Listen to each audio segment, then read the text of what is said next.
है आपका? मेरा नाम जमुना यादव है। मैं प्रदेश सचिव समाजवादी मजदूर सभा आज समाजवादी पार्टी के लोगों का यहाँ बैठक हुई थी, तो उसमें क्या हुआ? इसमें एक्चुअली ये हमारी विधानसभा स्तर पर बूथ अध्यक्ष और सेक्टर प्रभारी, जोन प्रभारी की बैठक थी।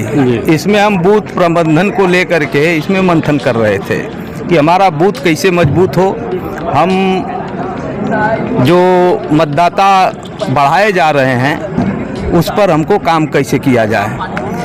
सबसे बड़ी सर ये बात है कि देश में आज मणिपुर में इतनी बड़ी घटना घटी हुई है और आज भी राजनीतिक पार्टियां अपने वोट के लिए दिन भर बैठक कर रही हैं, तो उस मणिपुर के लिए आप क्या कहेंगे? मणिपुर की घटना निश्चित तौर पर बहुत ही शर्मसार, पूरे देश को शर्मसार करने वाली है और मणिपुर की घटना से पूरा देश मर्माहत है। और वो यहाँ डबल इंजन की सरकार है, केंद्र में आदरणीय मोदी जी की सरकार है और राज्य में भी भारतीय जनता पार्टी की सरकार है। कहीं न कहीं कानून व्यवस्था को सही करने में फेल साबित हुई है दोनों डबल इंजन की सरकार। अभी एक मामला आया है संज्ञान में और सारे लोगों को ओम प्रकाश राजभर जी अपनी पार्टी का विलय उन्होंने कर दिया है भाजपा में, तो उस पर आप सर कुछ कहेंगे? ओम प्रकाश राजभर जी जो कुछ भी करें उनसे हमारा कोई मतलब नहीं है। हम अपने पार्टी के लिए बूथ मजबूत करने के लिए और अपने संगठन को मजबूत करने के लिए काम कर रहे हैं। ओम प्रकाश राजभर जी जो कुछ भी करें उससे हम लोगों से क्या मतलब है, वो जो जाए जहाँ मन कर जाना है। पूर्वांचल में असर पड़ने वाला कुछ असर होने वाला नहीं है। ओम प्रकाश जी का कहीं कोई असर नहीं होगा। उनका समाज ही आज उनको गाली दे रहा है, कह रहा है कि ये तो रोज बदलते रहते हैं, पाला उनका समाज ही उनको छोड़कर जा रहा है। देश में करीबन काफी संगठन चल रहे हैं, काफी संगठन के बावजूद भी आज हमारे देश में इस तरह की घटनाएं घट रही हैं, तो विपक्ष कर क्या रहा है? विपक्ष लगातार आवाज उठा रहा है।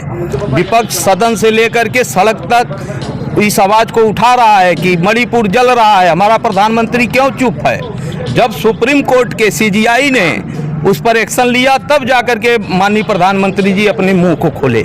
लेकिन देखा गया विपक्ष कभी तो रोड पे नहीं उतरा। विपक्ष हमेशा विपक्ष के आवाज को दबाने का काम, विपक्ष हमेशा इनके खिलाफ, मणिपुर के घटना के खिलाफ था, मणिपुर की घटना की हमेशा निंदा करता रहा, लेकिन उसको मीडिया वालों ने, जो गोदी मीडिया है, वो दबाने का काम किया। आप सोशल मीडिया के जो चैनल वाले लोग हैं इनका बहुत बहुत धन्यवाद, आभार है कि इन्होंने मणिपुर की घटना को बहुत ही बढ़िया से दिखाया और पूरे देश को बताया। पार्टी में कहीं न कहीं आज कैंडल मार्च का भी आयोजन किया गया है जनपद पे। हाँ, ये हमारे जनपद पूरी समाजवादी पार्टी आज मणिपुर की घटना को लेकर के जो पूरा देश शर्मसार हुआ है उस परिप्रेक्ष्य में आज कैंडल मार्च है। कहाँ पे है? गाजीपुर में, गाजीपुर महुआ बाग से है।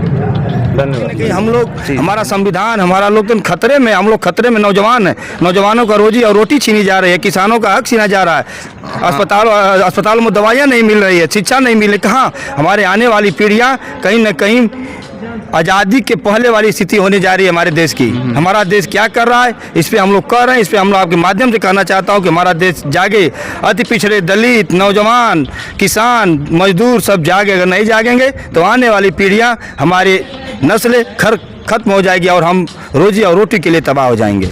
सर कहीं ना कहीं मैं थोड़ा सा कड़वा सवाल करता हूँ और आपसे भी कड़वा सवाल करेंगे, क्योंकि जो नेता लोग बैठे हैं, जो बड़े बड़े नेता हो, चाहे बसपा के हो, चाहे सपा के हो, चाहे कांग्रेस के हो, ये रोड पे निकलने के लिए तैयार नहीं है, बोलने के लिए तैयार नहीं है। केवल कार्यकर्ताओं से, जनताओं से ये क्या उम्मीद पाल रहे हैं और जनता क्या करेगी, बताइए। देखिए, मैं हर पार्टी का नाम नहीं लेना चाहता हूं, मगर मेरे पार्टी का मैं बता दूं आपसे कि मेरे राष्ट्रीय अध्यक्ष जी, आपने देखा था गाजीपुर से लेकर 24 घंटे, क्या 36 घंटे लगातार यहाँ से लखनऊ तक बाई रोड जाने का काम किए थे, हक और हुकूमत की लड़ाई को जगाने का काम किए थे। हम उस पार्टी के उस दल के सिपाही हैं जो हम लोग किसी डरते नहीं हैं, चाहे वो ईडी हो, चाहे वो सीबीआई हो, चाहे कोई भी हो, हम लोग से डरने वाले नहीं हैं। हम लोग आप अपने देश के और अपने राज्य के, अपने नौजवानों के हक और हुकूमत की लड़ाई को लड़ने का काम करेंगे। एक लास्ट सर सवाल होगा क्या लग रहा है कि अगर 24 में सपा की सरकार आती है, चूंकि ऐसा लोगों को कहना है, चूंकि मैं इस खबर की पुष्टि नहीं कर रहा हूं, लेकिन लोग कह रहे हैं कि मणिपुर की जो घटना है आई है सामने, अगर ये सपा की सरकार आती है तो इस सरकार में तो उसको न्याय नहीं मिलने वाला है। ये जनता कह रही है कि इस सरकार में न्याय नहीं मिलेगा उन बेटियों को। लेकिन क्या लग रहा है कि सपा की जब सरकार आएगी तो क्या उन बेटियों के लिए देखिए, आप देखे हैं जब समाजवादी पार्टी की विगत सरकार थी 2017 में, तो आपने देखे कि हमारी सरकार में नौजवानों को, किसानों को, मजलूमों को, माताएं और बहनों को हक और हुकूमत उनके हक को देने का काम किया था।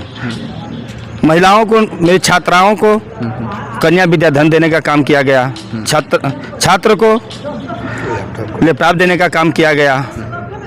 मुफ्त में जो हमारा देश जल रहा था कोरोना काल में, उस समय समाजवादी पार्टी के राष्ट्रीय अध्यक्ष जी के द्वारा दिए गए 108 और 102 एम्बुलेंस ने काम किया, जो इस बीजेपी सरकार के समय आप और हम, अपने भाई और अपने बाप, अपने चाचा और अपनी चाची, अपनी माता और अपनी बहन, अपनी यहाँ तक अपनी बीबी